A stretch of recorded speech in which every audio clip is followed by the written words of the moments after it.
A button.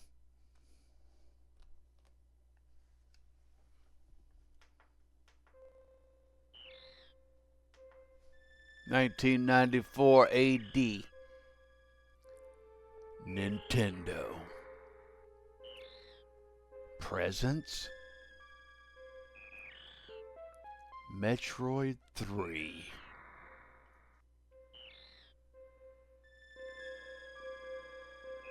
Oh my goodness. This is one of the greatest games of all time. Let's hit the start button, but then go to Samus C and say, hey, start. What are the controller settings? I think doing X for dash should be the best. Whoops. B button. Angle down. Alright, fine. I think that'd be fine. The last Metroid is in captivity. Cool. The galaxy is at peace. Alright. I can't believe the Super Nintendo is doing voices. I first battled the Metroids on planet Zebes. It was there that I foiled the plans of the space pirate leader Mother Brain to use the creatures to attack galactic civilization. This was Metroid 1 on the Nintendo Entertainment System. It didn't look quite like that, but it was awesome. She defeated Mother Brain. I next fought the Metroids on their homeworld, SR-388. I completely eradicated them except for larva, which, after hatching, followed me like a confused child. That was Metroid 2 Return of Samus for the Game Boy. And that game is phenomenal. It truly is amazing what they were able to do with the Game Boy. I personally delivered it to the Galactic Research Station at Ceres so scientists could study its energy-producing qualities. Here I am handshaking a professor of Scientological bullcrap with my left hand. The scientists' findings were astounding. They discovered that the powers of the Metroid might be harnessed for the good of civilization. This is fantastic news. Everyone's happy about this. We're super stoked on that. All these smart people using Metroids for awesome, awesome stuff. Thank goodness for this bounty hunter, this superwoman, Samus. Satisfied that all was well, I left the station to seek a new bounty to hunt. But I had hardly gone beyond the asteroid belt when I picked up a distress signal. Ceres Station was under attack. I couldn't believe it. I'm doing a U-turn. Even though it's space and there really isn't a plane that's like 2D, it's all 3, 4, 5D. Okay, this is the space colony.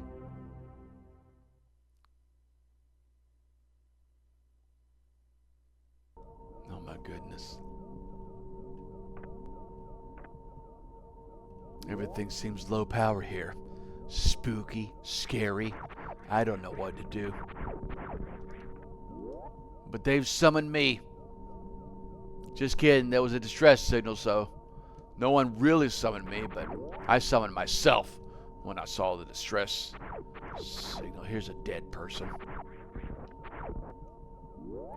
Literally unbelievable.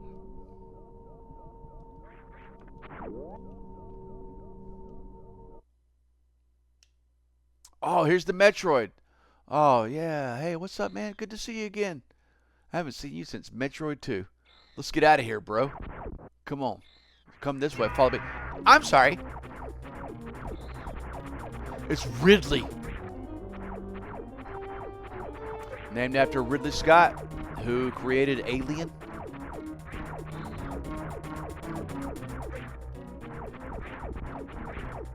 So this is kind of like the tutorial fight. Now, you're not supposed to lose here, but I could swear that when I was little, I lost this game. Or this I died in this moment of the game. But I can't prove it. I will now dash.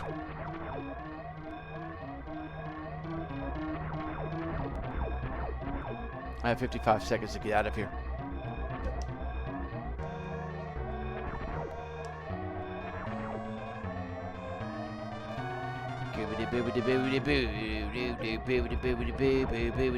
Oh my goodness.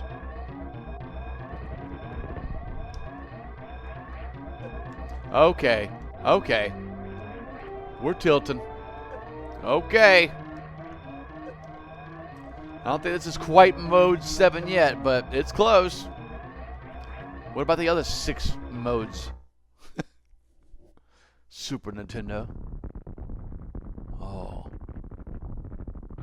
Oh, we're so dead. Nope. We got out of there just in time. That was super close. Planet Zeebies.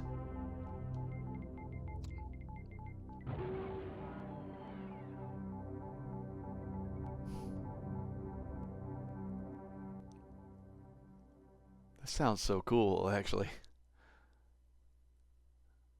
Editor, play that back.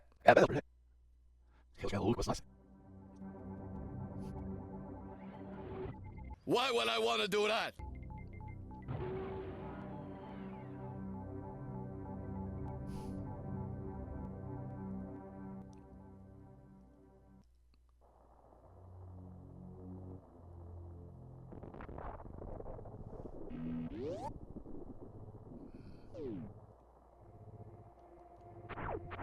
We've arrived at Planet Zeebies. And it's all dark and brooding and awesome. Now, if you think about it, think about back in the day, the era where I came from, right? This game came out at the peak of Blockbuster's popularity. Blockbuster was a place where you could rent games and movies, and it was kind of magical. This game would be on display there because Nintendo, they only put the best stuff there. I mean, you think about it, back to the games you played at Blockbuster, what was it? Super Metroid, Mario 64, maybe like Sonic 3 or something.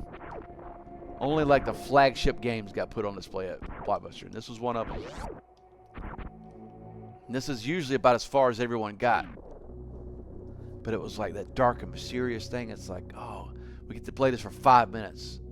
And something crazy's going on with this game. We don't know what it is, but we think it's awesome. Now this part is an homage to the original game.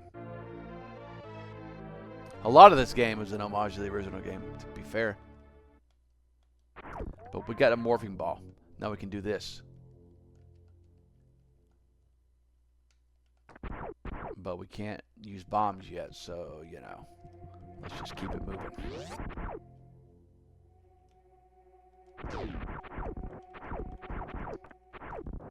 Can't open red doors. Why is that? That's crazy. Only the blue doors? I guess we need a missile. Or 5.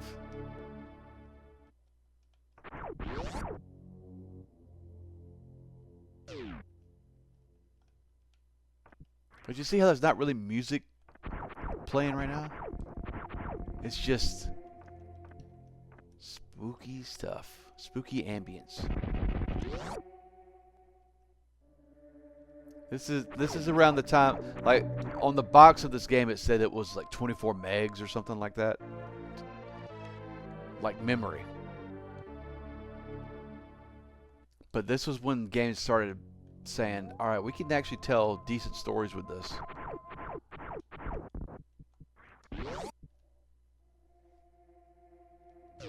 So it was more of a production. It wasn't so much let's make the game, let's make the game super hard so that when they rent it they don't beat it and thus have to go buy it eventually. It was, let's make a game that people love. That's what Nintendo was doing. Nintendo was saying, let's make a game that people love. Of course they want to make money. But think about it. If you want to make the most amount of money with a video game, make the game that people love the most.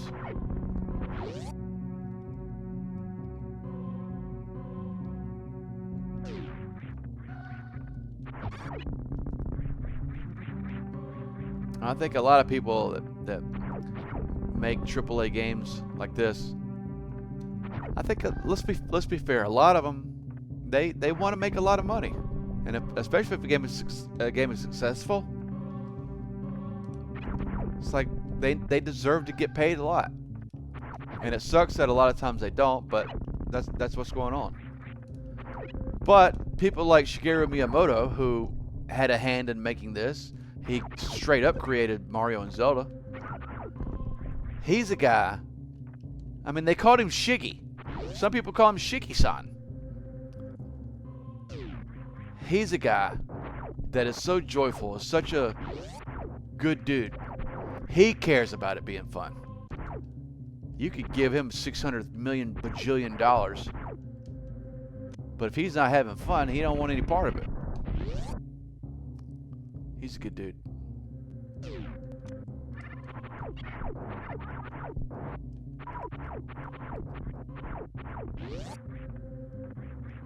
I bet Super Mario World is a cool theme park to go to. I'll never know, probably. We just got the map of criteria. So here's music happening right now. Now that kind of the lights and the monsters are turned on. But it's not really music. It's still the game trying to be brooding and stuff. And it works. It absolutely works. I'm going the wrong way though.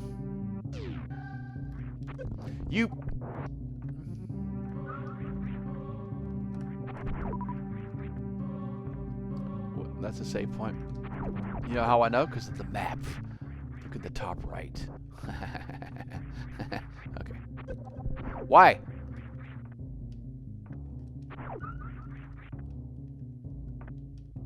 Okay.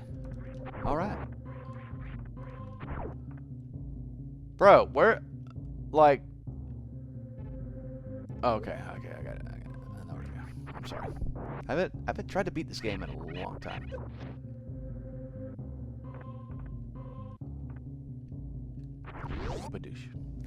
Well, I actually bought this game at Blockbuster. I mean, I'm playing on the Switch right now, but when I first played this game, I bought it at Blockbuster, and it was me, my brother, and Mom. We went there, and we got out. We went inside. It was packed. I don't remember why, but it was packed in there. He went and got the game off the shelf and brought it to me and said, "Here it is." And I was like, "Nah." I made him put it back because I wanted to be the one to go pick it up off the shelf and purchase it. So I waited. We also had movies to return, so I waited through the long line twice, all because I wanted to be the one to purchase the game, to pick it up off the shelf. I mean, it was the whole thing. Nowadays, you just download it off of Steam or whatever, but back then it was this whole ritual. Toys R Us had the absolute best ritual. You went to Toys R Us and I've been over what it took to purchase a game. I'm having a stroke right now. I've been over what it took to purchase a game. You had to do your research, all this kind of stuff. You don't want to make a wrong purchase because you'd be stuck with that game all freaking year. So you put in your time, and when you've picked the game out and made your decision, there was this kind of reverie to it, you know. When you made the decision of what game to get, you wanted to be the one to pick it up off the shelf and purchase it, because it was a big deal. It was a big deal.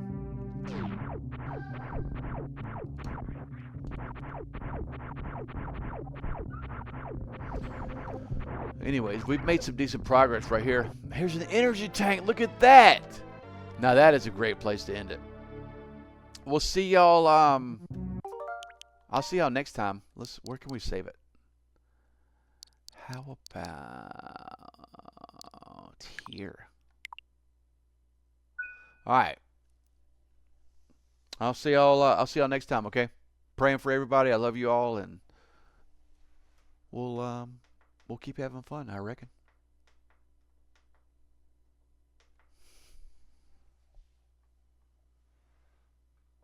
I farted.